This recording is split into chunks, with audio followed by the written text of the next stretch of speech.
So you used to it. Okay, so me and Bakshdeep here, we're here to talk to you about leadership. And at the end of this presentation, I think all of you, when you watch this, should develop a leader inside you because it's very important. So first I'm going to start with an example to define leadership for you. Most of us, let's say 90% of us in here, we have a common leader. Whether you know it or not, you have a common leader. That's your parents. Your parents are your leaders. They set the path for you. You trust them blindly. If they tell you to do something, trust me, it's for your good. They are your leaders. You trust them blindly, and that's the main quality of a leader. That the group of students, or let's say his children, that they're trying to lead, trust them without a doubt. Because if the trust is not there, it's not going to work. This is the symbol of leadership that's in our school. Okay, firstly, you see all those penguins, they look alike, right? Like, you cannot actually differentiate which penguin is which and all. But there's one penguin that's standing out over there. Even though its looks and its appearance is pretty similar to the other ones, it's standing out because he's leading the path. You cannot differentiate between the ones in the line, but you can differentiate that one who's standing in front. So a leader will have his own identity.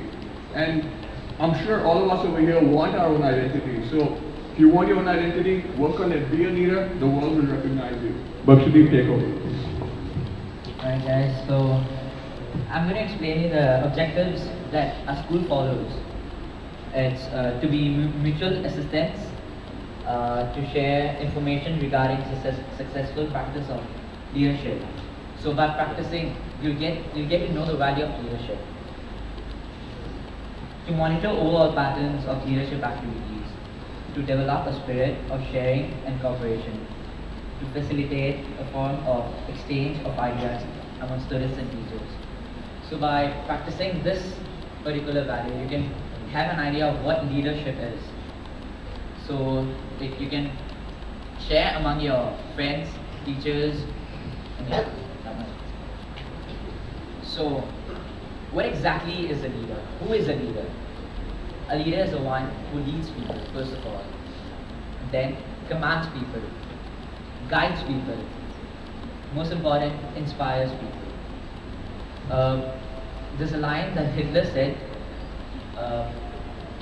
all my speeches breed my haters. So yeah, I guess Vishal is going to explain this to you all again. When he said all my speeches breed haters, what he meant was his speeches were so inspiring that people actually closed their eyes and believed to what he was saying. Like, okay, if Hitler says that these are your legs and those are your hands, they'll be like, okay, these are our legs and those are our hands. So that's just an example that tells. Now, the general qualities a leader should have. These are pretty important, so you guys might want to like have a good look at them. I'll explain them for you, note them down, practice them. Dedication. Like, okay, for us, our teachers are leaders as well. They are dedicated. They're dedicated to make sure that we work hard, eventually we get good grades. So, dedication is important, my bad. Confidence. You should have the confidence. You have to, like, if a leader comes up and he's all weak, like, okay, I don't know what to say. No one's going to actually follow him because the leader himself is so down. What do you expect the people to do? So you should be confident about what you're doing. Openness. Keep your mind open. If any new idea is coming in, grab it, work on it, make the best out of it. Creativity. Trust me, without creativity, nothing's going to happen. If you're going to stick on one old plan for every problem, it's not going to work. It's really not going to work. Fairness. Very important. You have to treat everyone in your group equally. Not that you like give one specific person importance and then the others would feel bad about it. It doesn't work. Sense of humor. I think it's one of the most important out of all of these points. If you come out and you just talk about work, everyone will get bored. They wouldn't want to listen to anything from you. So you should have that sense of humor. Cracking a joke, no problem, it works.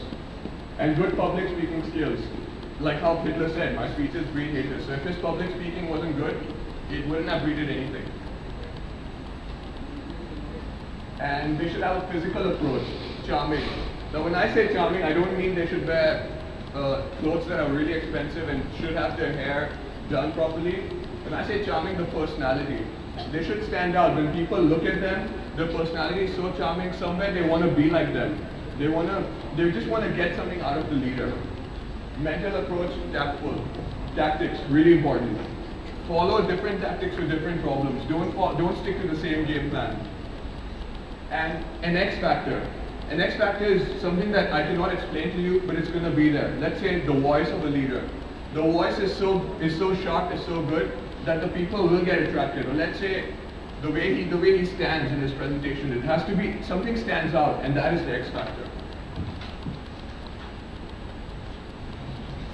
Yeah, she has some leaders that are really great. Like, for example, Mahatma Gandhi. So all of you know who he is. I mean, who he was. Okay, and what he said just now, I would just summarize it into one line. A leader always sets an example for others. So you see over here, Barack Obama, he had a lot of confidence, like to speak in front of like thousands of people. So that is what a leader should have, like the quality. So yeah. And this managers versus leaders. See the difference with managers and leaders. A manager focuses on things, but a leader focuses on people. Managers do things right, but leaders do right things. Managers plan, leaders inspire. Managers organize, leaders influence. Continuing, managers direct while leaders motivate. Managers control you, leaders would build you. Like a manager would tell you what to do, but a leader would come up and say, hey, you know what, this is what you have to do. Do it your way, make sure it's right, I'll be here for your guidance. And a manager would follow the rules while a leader would shape the entities.